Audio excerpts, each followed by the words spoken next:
back to my channel and happy Foundation Friday. Today we are talking about the KOH Moisture Foundation. This is actually something that you guys have requested a lot, and I have used this on clients and myself for a little while now, so let's get into it. Hit that subscribe button, give me a little thumbs up, and let's do it.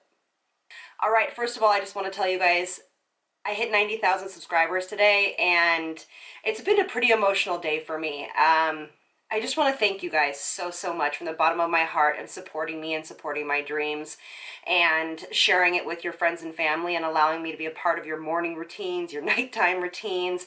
It just really means a lot to me, and I just can't thank you enough for all of the support, and we have done it together. So enough of my sappiness. Let's talk about this foundation. So this is the KOH Moisture Foundation. Now, they have an aqua one as well, and I will be reviewing that either next month or the month after. I've been checking into the ingredients. So the thing about this is, it is super expensive. This is about $70. I have used this on clients in the past because it is a light to medium weight foundation. It has a skin-like finish, but it is fantastic for mature skin. But it is one of those that I actually just don't reach for. I don't really know why, but it just is something I don't reach for. So we're gonna try it out today. I haven't worn it in a little while, and so I wanna show it to you guys. Have always asked about this brand. So let's talk about some of the specifics. So it is $70. It does come in, you can actually get samples on their actual website. They'll send you a sample set of 3, which I think is cool.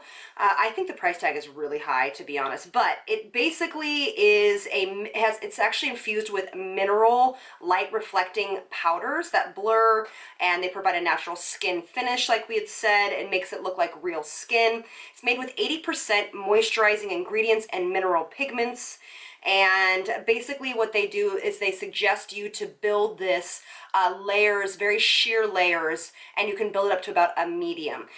So light wash, let it dry, light wash. I went through the website and a couple other places. It doesn't say exactly the best method for application, so say hands, brush, sponge, but my preferred is either sponge and hands. But since this is a moisturizing foundation, I'm going to use my hands because I don't necessarily want to use any other hydrating effects to it, so I can show you the real information about how the foundation looks without adding moisture from a sponge. It does say to prep the skin though with their blurring primer. I don't have that, but I used the Tatcha Silk Canvas Primer because it is silicone free. Yes, it has one at the very end of the ingredients, but it's a flash silicone, so once it hits your skin and the air, it flashes off. And this foundation, the one nice thing is that it is not dimethicone based, which is exciting, but it has a couple different types of alcohol, which I'm not so excited about, but it is towards the end of the ingredients, so just so you know. And of course, this is the shade range really needs to be improved. All right, so let's try this. This is foundation 123. That's the color 123. And it looks like it's going to be a really good match. I used a different one about a year ago. It was a little bit lighter because I wasn't as tan, because I use self-tanner, because I am so transparent. So what we're going to do is we're going to build these sheer layers of this foundation. And I did give my primer about 20 minutes to set in, so we are good on that. And you just always, if your foundation has dimethicone in it, you can use a dimethicone primer, or you can use one without dimethicone in it. But if your foundation does not have dimethicone in it, it is best for formulation to use a primer that does not have dimethicone in it. So remember, like works for like. All right, so it is going on the skin very beautifully. Again, my preferred method with this foundation is with your hands. For me, when I used it for clients on the red carpet, it always was more of a tinted moisturizer. It was something when somebody went to, like a press junket and they just wanted to look glowy and dewy and luminous and like skin. That is what we use this for. So I'm going to let this kind of dry down, and then we'll apply one more layer, but I will scoot you in here so you can see what this really looks like. All right, so here it is all up close and personal. Isn't it pretty? It's really great for that kind of running around, no makeup look. I think it's really, really beautiful. I never tried it with a primer like this, and I think it's sitting on the skin much better. I guess I should have read the instructions, to be honest with you, when I first tried it. So let's put on another layer and see if we can get a little bit more coverage through the center of the face. It's on the nose. It's looking really nice. I don't think I'm going to add too much more coverage on the forehead because, you know, I don't love to wear a ton of coverage there. And this is actually what the kind of the issue that I had with this foundation is, even though it says you can build this up to a medium, in my opinion, you really can't. This is more of a, I'd say, highlight coverage. Like, you can still see all my pigmentation, all my freckles, which again, you know, doesn't bother me. But I have used quite a bit to get to where I am. I am using small piece sizes to get this foundation on the skin.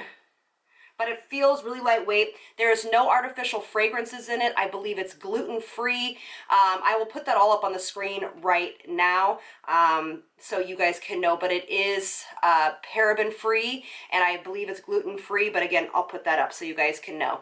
So here is it with about 2 layers on. I always set this when I use it on myself and on clients because it is so hydrating and it is so dewy that sometimes when a flash, you know, of a camera would go off, it would make the skin look real glowy and dewy. But I don't necessarily know for like everyday wear if you would really need to set this that much. I did not apply tons of layers of, you know, skincare. I applied what I normally do, my AM routine. And so what we'll do is I'm going to go and put the rest of my makeup on, and I will let you know if I set it. I'll be right back. All right, guys, so everything is on. I think it looks really beautiful. It's very natural. I did very natural makeup today, just kind of popped a lip and some nice bold brows. But for me, I had to set this foundation. It was still remained pretty tacky, but I literally set it with the smallest amount of the Charlotte Tilbury powder, and that is all I did. So let's go into some natural light and see what it looks like. All right, so here we are in natural light. I'm going to zoom in real close. It's not accentuating any pores. I don't think that it's going to accentuate any fine lines. To me, I think it just looks really beautiful. It feels extremely lightweight on the skin, and powders went over gorgeously over it. It has no SPF in it, by the way. I was going to tell you guys that. I already had that on before. So let's see how long this wears. So let's give it a good wear test. It's kind of hot outside today, so it could be great for that kind of weather if you are going into more of your summer months wherever you are in the world.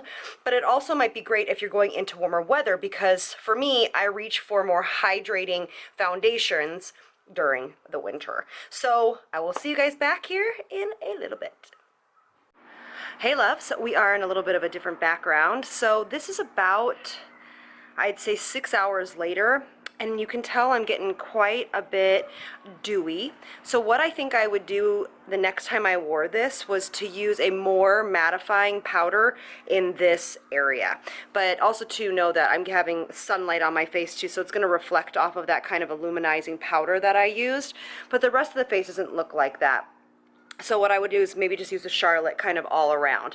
But I think it actually looks really pretty. It's holding up gorgeously. It feels like I have nothing on the skin, literally nothing.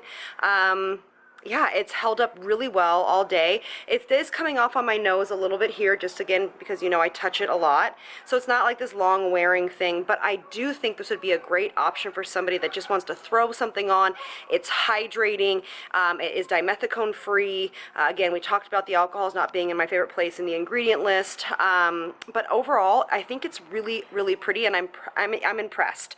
I have never really worn it for this long, but of course, I've had clients that have worn it this long, but I've always been there to touch them up. So anyway, yeah, so I hope that you guys try this foundation. If you guys have tried this, comment below, let us know how you get on with it, and I think it looks gorgeous.